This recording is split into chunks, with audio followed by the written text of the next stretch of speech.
to NAS TV Africa. My name is Faith Emmanuel. Can we meet you? Hi, thank you. My name is Abimbola Afred. Hi, Abimbola. Abimbola, what do your friends call you? Big beams. Big beams. Okay, like the B square thingy going on.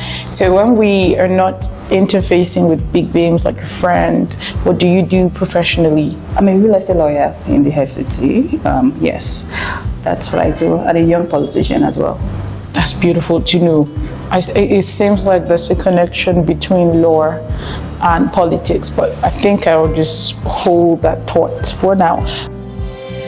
Big beams, what do you do professionally? I'm a legal practitioner and I'm a young politician. Wow, that's such a rich profile. Thank you. So can you take us through your background? We want to know that story. Okay. Yeah. I'm from Ekiti State, from the family of 4. My dad is late and my mom is a civil servant. I schooled in Obafemi Awolowo University and I proceeded to law school at Bani in Enugu State before coming down to Abuja as a youth copper. Wow. Were you in politics in school, like SUG? I was to be, but my dad stopped me. Oh, wow. Yes. But your political career still found you in the end? Yes, because I was born into politics. Wow, interesting. So I didn't know that. Do you want to tell us a bit about that? My late dad was a grassroots politician. I grew up in the political space. I know how to negotiate. I know when to win and when to lose. Ooh. Yes, I know who to support and who not to support. So politics is like inborn to me. A young politician, and fun fact, I happen to be the youngest Government Council member appointed by President Bola Ahmed Tinubu, representing Usman Fodio University. So it's like a big flex. Abimbola, the politician. All right, so that's really great. What was the biggest challenge you faced early in your career and how did you overcome it? I faced being a young female real estate lawyer because a lot of people always underestimate me because I'm young and they always try to go along with the male counterparts because they feel like they're better off. But then I was able to make way by standing out, closing deals, and then making myself different from every other person. So I worked on my personality. Interesting. So did you start your firm or you worked with a real estate company during your youth service? What was the story? That's a long and big question. Right. So I started off with a law firm. Yeah, a central area as a copper. I served there. Then I moved to work with a construction firm. The lady happens to be my mentor. She's a real estate lawyer and also an estate surveyor. So she has a law firm and she has a real estate company. So I served her. Then I proceeded to the Nigerian Police Force Property and Construction Company. So I have a bit of the private and public real estate sector. Wow, that's so rich of an experience that you have there. I mean, I'm not even surprised that you could scale into doing your thing. Congratulations, Abimbola. Thank you. All right, so let's move to what are your dreams and aspirations? Like, why did you start business? Why didn't you just go into civil service? Your mom is a civil servant. You are up for the government. Why didn't you go that route?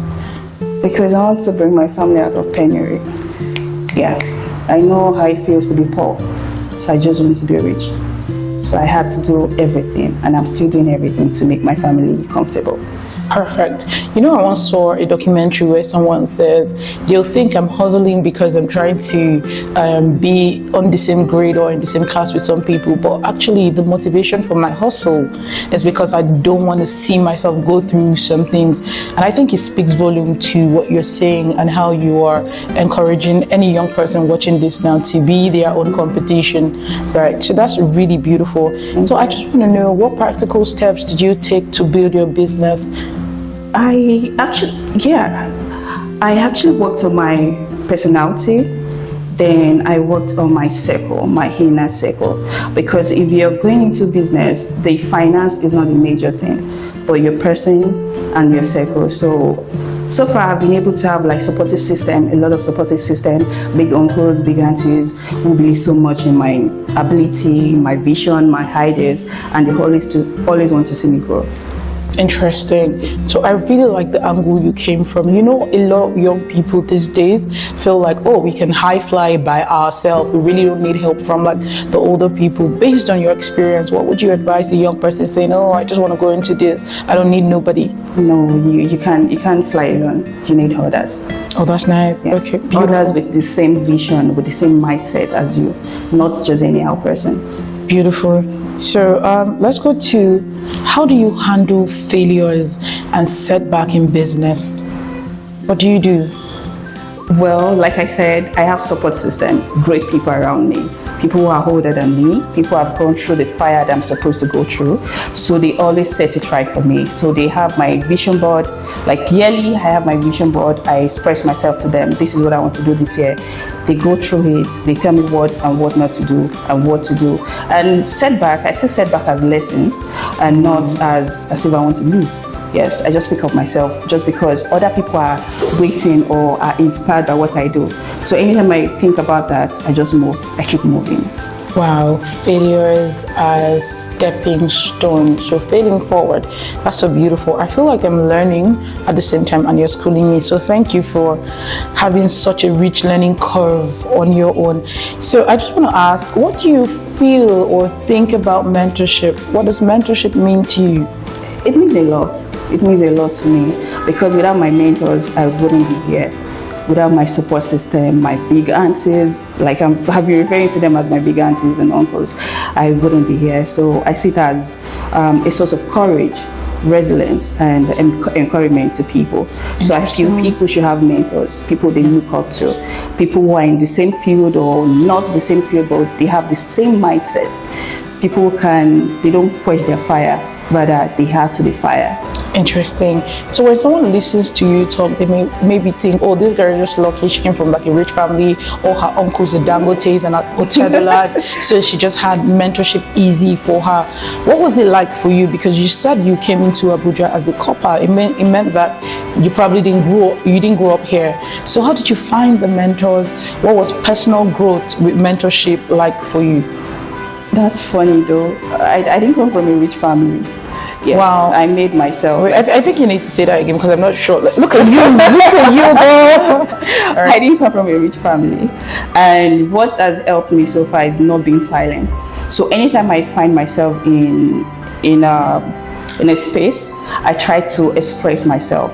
I try to tell people about my ideas. I try to tell people about my visions. This is what I want to do. I think in the next 2 years I want to be so.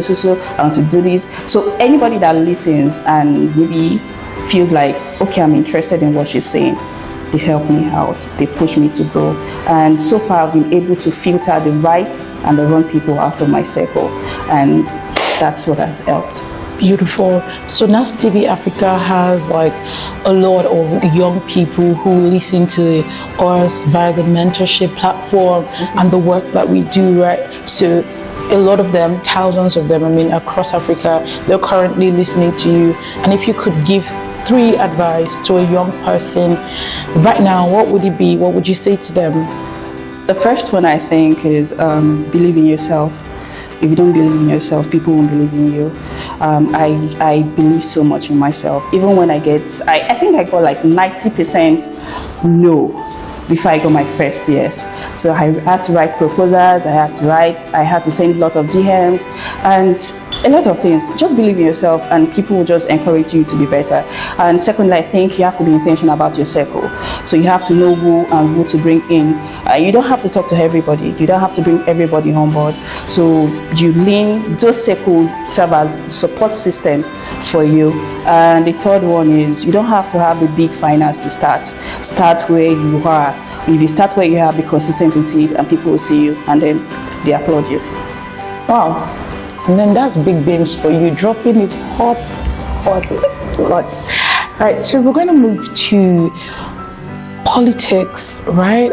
And what do you think is the intersection of politics and law? Because I feel like you stand at the crossroad of it. You're both a politician, young politician, and you're in the legal field. What do you think this does for Africa or Nigeria or you and your company?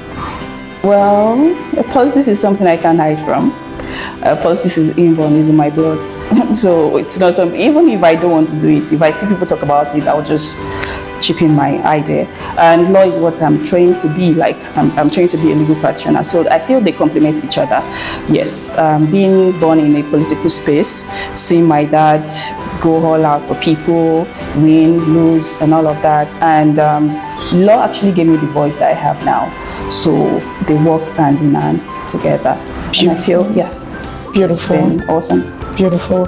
So if you would give an advice to someone who is going into politics, would you say go read law first, or would it be? Definitely, just go and study law so that you can have your voice, and it gives you an edge, like in whatever space or circle you are. Beautiful. Thank you, Big Bim. So what keeps you motivated despite challenges? Because you're a woman in a male-dominated field. Both of your fields are the pillars and the strong spaces where is male-dominated. How do you deal with challenges in your field? Motivated, I'll say my late dad. Yeah, I want that name out there because he didn't get to say a lot, so I just want to be the one to just push out his name out there. Then I'll say my immediate family also. So I want to be the one to push everybody out of penury. So I want to be like a statement in my family. So that motivates me to be better, to do more and more. Wow, that's beautiful. Okay, so what legacy do you want to leave behind for the next generation of leaders? The legacy I want people listening to Abimbola to have is to build your business with courage and integrity. You don't have to beat corners before being successful in business. That's it. Wow, beautiful. You don't have to cut corners. I'm learning as well. So thank you so much, Abimbola. You're welcome. Abimbola, when people want to interact with the human side of you, and we don't want to see the CEO or boss CEO get out of my office or sign the deal, who do we get to see? What do you do for fun? To be honest, I'm the most boring person ever. I don't go out. I sleep and I press my phone. Yes, I just watch So you videos sleep online. for fun? Yes, for fun. Beautiful. Okay, so that means you have like this very big bed in your room. Yes, definitely, and very soft. Oh, great. Okay, nice. So between football, volleyball, basketball, if we could picture Abimbola in one of those sports, which will it be? Football. Football. And okay, great. All right. So movies or games? None. None. Okay. Rice or eba? Rice, definitely. Okay, tush posh. I love it. No. I love it. Okay, so suits or okay, yeah, suits or dresses. Suits. Great. Okay, boss lady vibe. All right. So when we don't find you in the office, where can we find you?